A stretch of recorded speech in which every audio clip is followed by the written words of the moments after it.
Today's video is sponsored by Surfshark.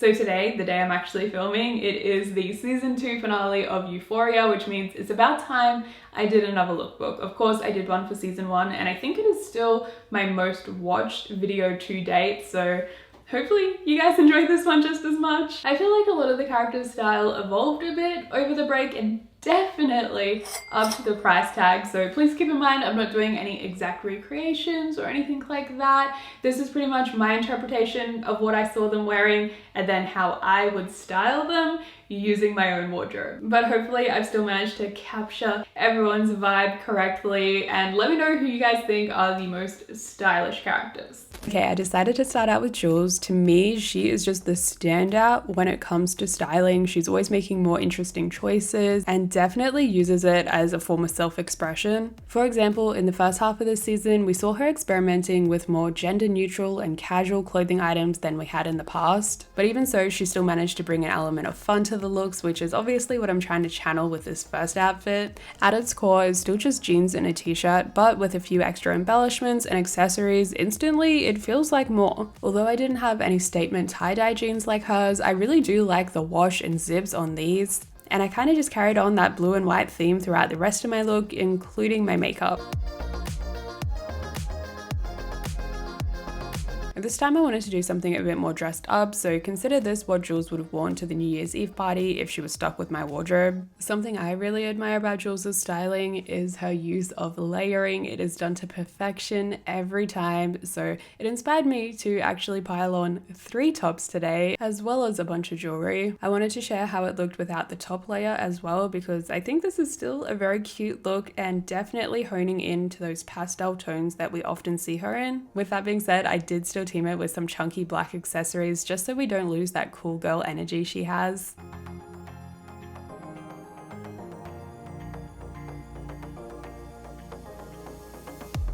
I loved seeing Lexi have more outfit changes this season, and I really enjoy the fact that despite her style being considered more wearable probably in the real world, it really stands out amongst the other Euphoria characters and definitely helps tell that story of her play being the side character as the main character. I'm insanely jealous of the amount of Miu Miu she got to wear, but you know what? We're still looking cute without it. I think we have made it work. This top specifically, definitely a wardrobe essential for me.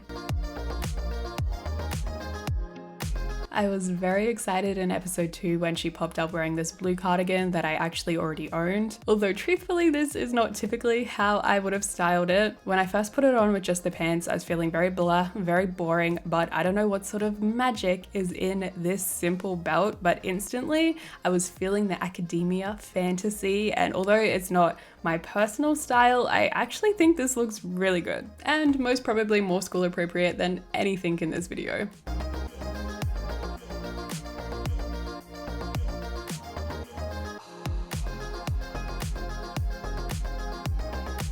Oof, okay, Cassie obviously has quite the identity crisis while trying to get Nate's attention, and a lot of the time she is doing kind of a season 1 Maddie impersonation. And we also get that scene where we see Nate actually dressing her up as though she's his own personal little Barbie doll, which also kind of influenced my choice of pink today. The outfit isn't really anything to write home about. I would have preferred if I actually had a matching set. I think that would have hit the brief better, but I do want to take a moment for my makeup. I did these little heart diamantes, and I don't know, I'm just proud because I'm no beauty guru, but it was actually fun to try out a few different makeup styles this video. I think it's safe to say that one of Cassie's most memorable looks is the Oklahoma situation, so of course I had to do my interpretation. I'm so annoyed at myself that I messed up the lighting, so you're not really getting the full effect, but it's a very pretty blue gingham moment. And I know we see her in a lot of jeans and sweats when she's just at home, but I feel like if she was to dress up for herself and not care about judgment of others, this is the sort of direction she would go in. I don't know, call me crazy, I just feel like she would definitely pull off the country music star vibe.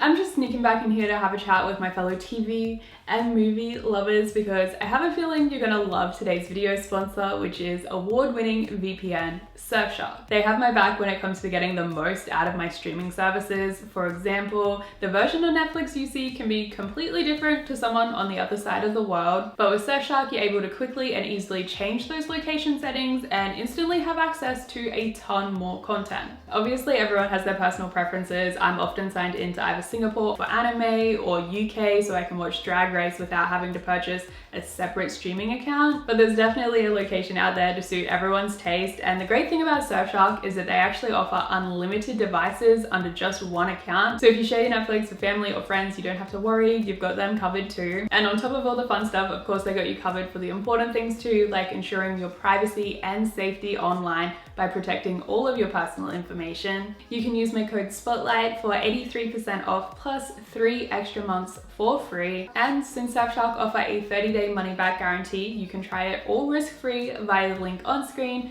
and down below in the description box. Now this is how you make an impact on the season premiere, because I guarantee come October time, people are still going to be bringing this up as a possible costume choice. That's how iconic it was, which is kind of funny because to me, the dress isn't anything special and is something we've probably even seen before, but the confidence that Maddie brings to it is what really makes it. Something super bodycon with such dramatic cutouts isn't typically what I gravitate towards. It just doesn't really feel within my comfort zone. But let me tell you, there's something about this makeup, this fierce cat eye, that really had me feeling it. Obviously, my cutout isn't as dramatic as hers. I was just working with individual pieces I already had, but I actually think these extra straps I attached to the top tied in really nicely with the strappy heels.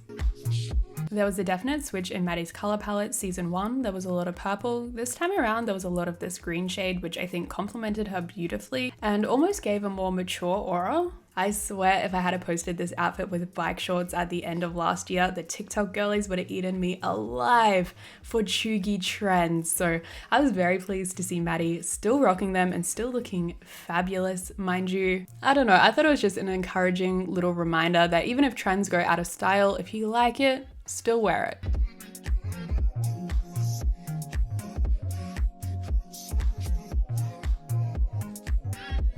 I knew I wanted to try and recreate this look. Not only did I have a couple of similar pieces, but I just thought she looked so pretty. Something about this more soft neckline with this really dainty updo. I really like that we have so many different textures going on, and honestly, even having texture in the hair adds to that rather than just having it pinned straight. And although I think she actually teamed this with a mini skirt, I decided to go for these fit and flare jeans that we'd seen her in a few other scenes, which honestly was just a reminder to me that I should break these jeans out more often because they look pretty good.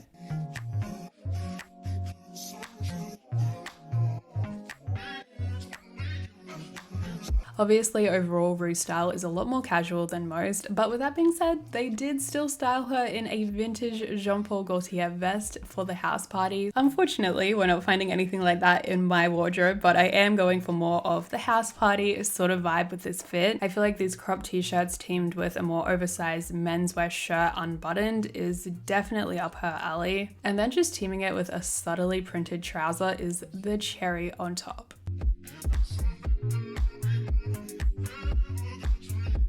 Originally, I was only going to do one Rue look because I mean, she's not the sort of character that is too concerned about what she's going to be wearing that day, but it felt like I wasn't accurately representing her if I didn't do a look with hoodie and Converse. So here we are.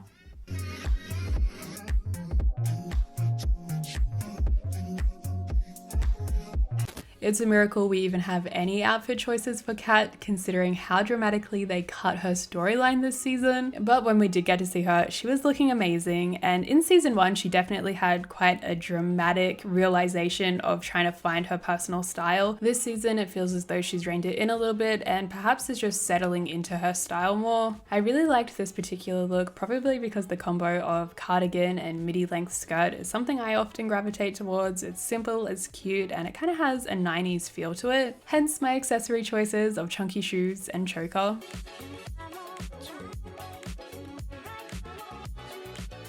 For my other outfit option, I wanted to do my take on a combination of what we saw her in at the New Year's Eve party and Maddie's birthday. I 100% believe that we could find this funky mesh dress in Kat's wardrobe. These blues and greens would go beautifully with the eye makeup we often see her in, and although the harness is probably more so season 1 Kat, I just wanted to bring it back for this look. I think it complements it really well with the gloves and the chunky boots. Who knows, maybe if we had seen more of Kat this season, we would have seen her in something like this.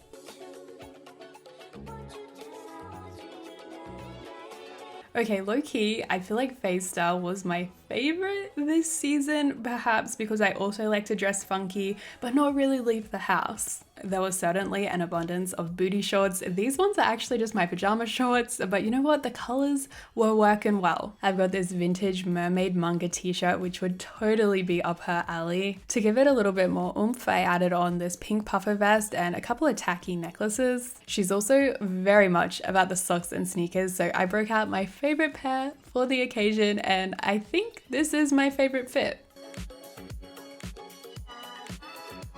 Actually, you know what? The only outfit that may rival that #1 spot is Faye's other look. What a strong look for a debut. I feel like everyone was talking about where they could purchase her Sailor Moon halter top. I actually ended up making my own. I'd had this fabric sitting here for like over a year, so I'm very thankful for the inspiration. Team with the denim mini skirt and the little bag, it's giving very Y2K. Paris Hilton is my icon, but the shoes are giving more Baby Spice, and the combination of those two just suits my taste perfectly. But I'd love to hear from you guys on which outfits were your favorite, which character you take the most style inspo from, and if there are any other TV shows you want to see me tackle in the future. Thank you guys so much for watching. Don't forget to check out today's video sponsor, Surfshark. Links are down below in the description box, and hopefully I see you next time. Bye!